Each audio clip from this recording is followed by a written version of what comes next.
Ngelinye ilanga ngake ngezwa uRob Hands-Off ethi President of South Africa is a pathetic idol. Embiza ngegama, ayikho into eyangiphatha kabi njengaleyana. Kodwa izinto mangabe zikanje manje, ayi nami sengiqala ukuyingabaza indaba yakhe, sengiqala ukucishe ngivumelane naye. Kodwa kungiphatha kabi ngoba upresident wethu naye ngeke ethande kushiwo kuye kanjena esihlalweni. Kuthe ngelinye ilanga futhi ngezwa ama-student ethi justice of this country are of dogs and go beyond. Hhayi, baqinisile, ngivumelana nabo. Hhayi impela nami-ke lapho ngisho ngo-elethi ukuthi kunjalo impela. Wayesho uMr Cyril.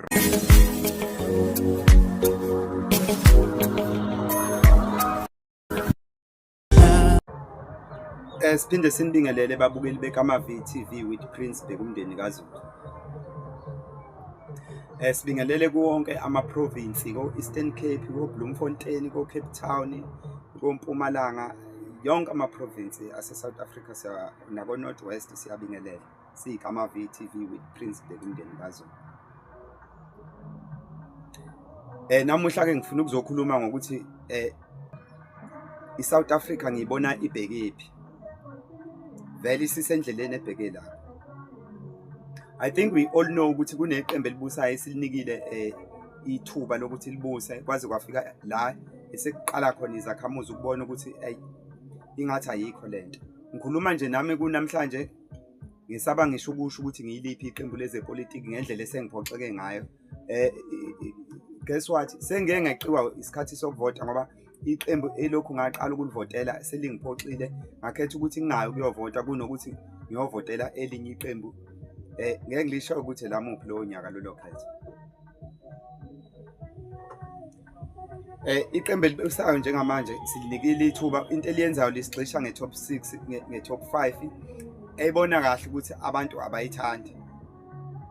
Ofikile Mbalula noGwede Mantashe bephinde bezosigxisha ngo-Enje Motshekga noNaledi Phando noThoko Didisa. Bazi kahle abantu ukuthi kade bakhathala indaba yalabo bantu. Kodwa-ke iqembu elibusayo lisigxisha ngenkani. Ngifuna ukuza lapha nakuqala before ngiye kwi-main topic ukuthi i-South Africa ngiyibona ibhekephi. Please take note, angisiso isazi noma uchwepheshe, kodwa nami into engiyibona akeve silihlonipha iqembu elibusayo no-government walo. Kodwa uma uthi uyabheka abantu sebephelelwe inhlonipho. Why? Ibona. Nathi-ke futhi-ke siyayisola mhlambe ngesinye isikhathi ukuthi sisenkingeni nje kanjena. Ithina esithatha abantu aba-wrong sabagibeza emakhanda ethu. Kufanele siyinuka amakhwapha ngoba kungenzeka yithi esenze kube njeni. Ukube asikhethanga abantu aba-wrong ngaba sikho kulesi simo. Kodwa ngithanda ukubonga i-province yaKwaZulu Natal iyakwazi ukuthi i-correct mangabe ilungise yona mangabe iyenze iphutha. I-province esengiyibonile iyakwazi ukuyikhotha amanxeba, iyakwazi ukugratifya iphutha elenzile njengoba yenzile nje njengokhetho lokugcina. Lolu khetho lokugcina itshengisile ukuthi ayisafuni okwangampela ngoba phela umuntu siyazi ukuthi ubandlululo lusithathe more than 200 years. Kunzima ukuqeda leyo nto ngo-30 years. Kodwa phela kulo 30 years uphinde uyaxhaphaza futhi. Uyaxhaphaza, ucisha abantu saphuma obandlululweni kwashiya ukuthi siphumile, kodwa uphinde uyabathatha uzoba uthi i-GNU. Ake ngiye before ngimuve on. Ake ngiye kuleli point abantu bokufika kuthiwa ama-South Africans alwa nabo. Akho ama-South Africans alwa nabantu bokufika. Futhi akazi sebeze bayishintsha lento bayikhanda igama okleva la besithi bone sifuna besihole sebethi izinophobia. Akho xenophobia la. Into eyenzakalayo ama-South Africans akhuluma, wonke umuntu okhulumayo mani notice ukhuluma ngokuthi umuntu ofikayo akabe ne-permit. Abantu bokufika ababe ne-permit, but ugovernment uhudula iy'nyawo ekubeni uyayibona lento ukuthi ikhanda uqhekeko even kuma-South African ewodwa ngoba phela valid permit only, hhayi ukuthi yini. Futhi namabhizinisi abavulayo kube amabhizinisi athi hhayi umuntu ezenzele noma yiliphi ibhizinisi nemisebenzi abayisebenzayo, hhayi ukuthi noma yiphi. Awukwazi ukuthi ngathi umuntu bethe kwi-general worker kuthiwa abantu eMzansi abasebenzi kodwa kufakwa abantu bokufika i-general worker. Even nalama-skilled mangabe sisenawo phela akungafakwa abantu bengangenile namabanzi. angazi noma kuzwakala kahle yini lento engiyishoyo. Sibonile-ke sifakwa ngenkani kwi-GNU ekubeni isishilo sathi sifuna uholo ubani, safakwa ngenkani nelinye iqembu futhi eselisijikele eKwaZulu Natal esikhethile ukuthi sifuna ukuholwa yilona, lavele lahudula iy'nyawo layekelela kwaphatha abanye abantu ekubeni bake baphatha phambilini, layekelela lathula du. Sizoyilungisa thina leyo nto, siyiKwaZulu Natal siyakwazi ukuyilungisela izinto. Ngifuna ukuya laphana-ke kahle kahle ngaze ngimoshe isikhathi ukuthi i-South Africa ibhekile. Yabona ama-South Africans ngoba ama-South Africans nikhala ngokuthi kunabantu abanjani abokufika, khona abantu engesiba bokufika abangaphakathi kodwa ongathi makuthiwa kuhlaselwa ama-South African abangasuka behlangane nabo kufika. We all know that, but our government keep quiet as if there's nothing. Angithi la e-South Africa sinalento okuthiwa i-Rainbow Nation, and I encourage it and I like it, but ugovernment wethu akenzi leyo nto. Kunamabhulu la e-South Africa, nabelungu, kube namakhaladi, kube nama-Indians, mase kuba ama-blacks, ithina-ke la sibaningi kakhulu e-KZN. Kuleso sizwe mase kuba nesizwe esisha esifikile lesi sabantu bangaphandle. Abantu bangaphandle akusuyeke umuntu wezwe elithize elilodwa, abantu bamazwe ahlukahlukene mase bayela baba moya munye. Mabefika nje la bafike bebe into eyodwa ngoba bayibiza ngama-foreign. Laba bantu sebebaningi kakhulu without a valid permit, kodwa ugovernment uthule as if there is nothing happening. Into eyenzakala, into ezokwenzeka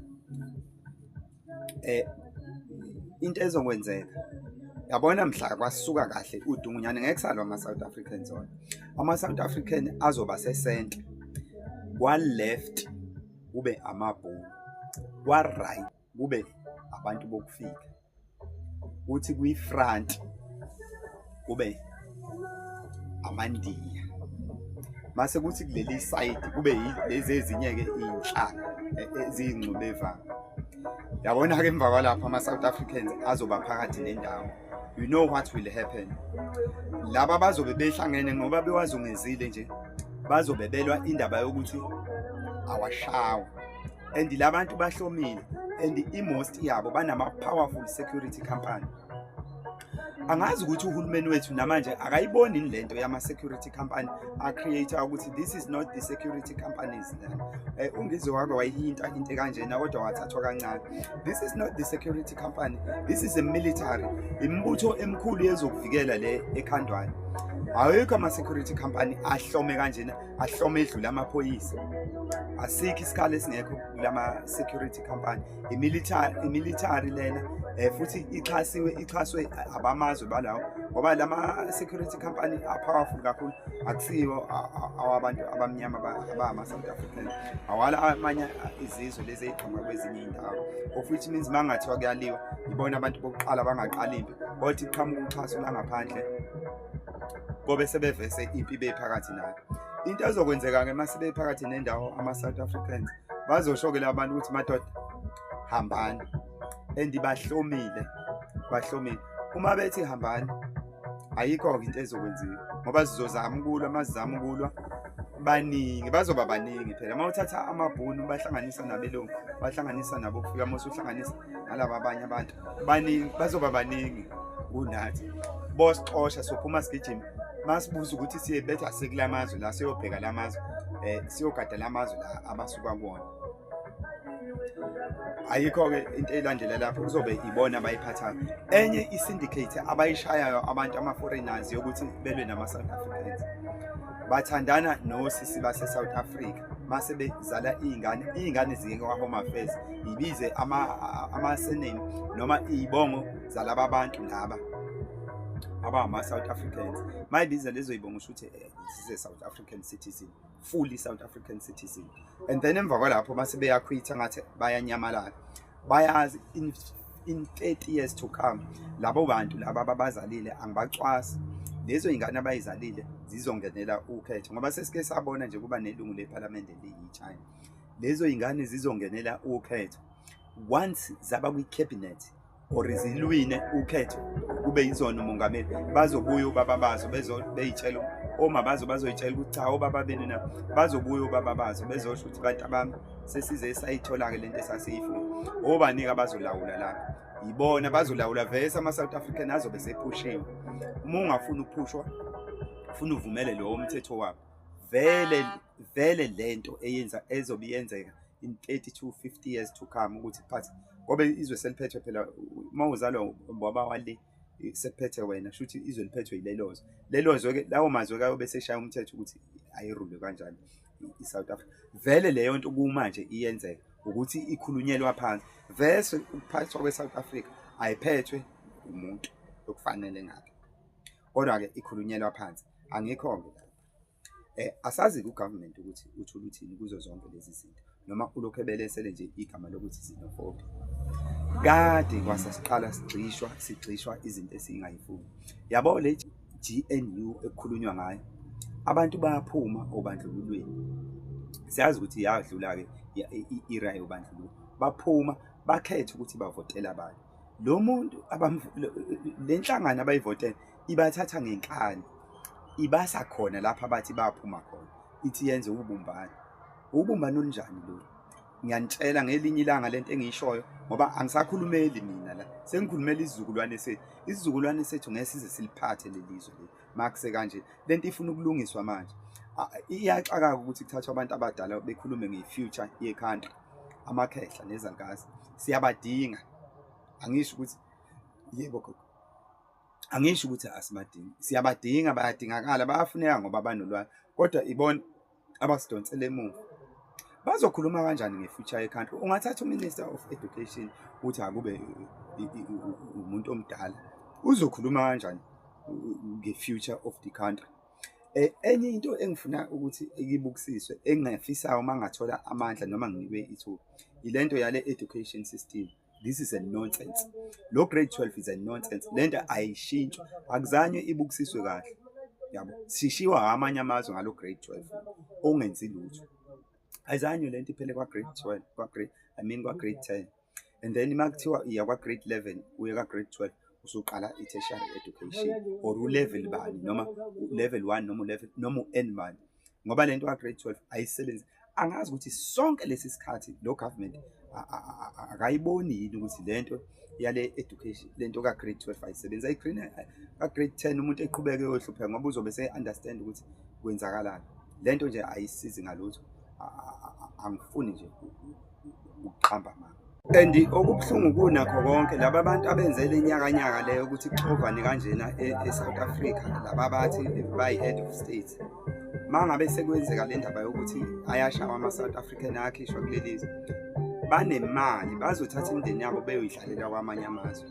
ngo-peace thina sisale iy'ngane zethu sisale zisenkinga ngikhuluma nge-future period 30 to 50 years to come. Enye inkinga enkulu kunazo zonke nathi siyadayisana sisodwa ngizokwenzela nje i-example elula fike kuceleke kube nemibhikisho kube nayo yonke into kuthiwe kubhikishelwa izindlu zemixhaso RDP. Guess what? Uma ke yatholakala i-RDP lo government uyisikelemu uyakwazi ukuhlukanisa phakathi ngoba uyasibona ukuthi asibumbene kahle masifuna into uma enika ababodo abancane isigejana lesasinikile siyaxabana nalesa singanikwana make kwakhisha izindlu zomxhaso laba abantu abathole izindlu zomxhaso bayabajikela laba abantu abangayitholile izindlu zomxhaso mase bethi bayabacuphisa kuzona bezenze izindlu zomxhaso iphenduke ama-RDPs ephenduke imiqasho behlangane bodwa bekhuphula imali irent benkulu bengabe besazwelana nokuthi awu laba abantu sasilwa nabo bakhohlwa nje ukuthi bake baba nabo bangahlala endlini ze-RDP bavele beyikhohle inyanga leyo nto bethathe laba belwe nabo bebaxoshe endlini zabo bebalwise bebakhuphulela irent bebe nama-group abahlangana bodwa bethi ba-home stand ngezindlu ze-RDP abanga asisho ukuthi phela umuntu uma ekuhlalisa kuyona ungakhiphi lokho ukuthi phela ngoba phela kunama-rates lana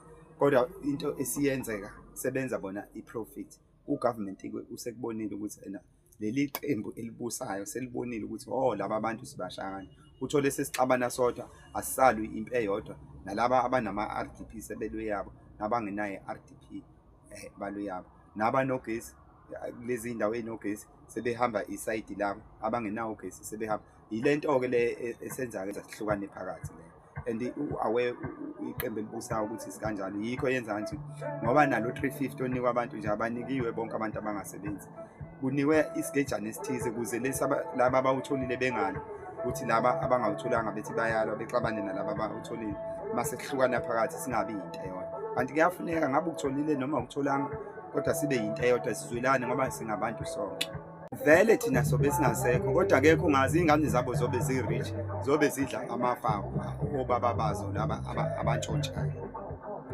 ngoba nabo bedla amafuyisi nje inkinga phela lento ifuna ukulungiswa sisaphila bafowethu ngoba ngeke ishintshe mase sesingasekho ngesikwazi ukwenza lokho kodwa iy'ngane zethu zobuza ukuthi hawu obaba ngoba babe nawo umqondo bathula bathini kwenzeka into kanje before ngivalelise ngicela ukubonga ukuxolisa kuloya dadewethu uJacinta Ngobese awushoda ngamasende dadewethu ushoda ngamasende ukuthi awamase expire ngabe ngikupha wona awushoda ngamasende dadewethu awushoda ngamasende ushoda ngathi futhi awushoda ngamasende dadewethu ukube wamasaphila kahle ngabe ngikupha wona ushoda ngamasende iyalwa le yantombazana futhi ngiyafisa ukuba khona kwamamashe akhe ngelinye ilanga siyabonga please don't forget to subscribe share like and comment sine YouTube channel and siyatholakala na ku Facebook follow our page thank you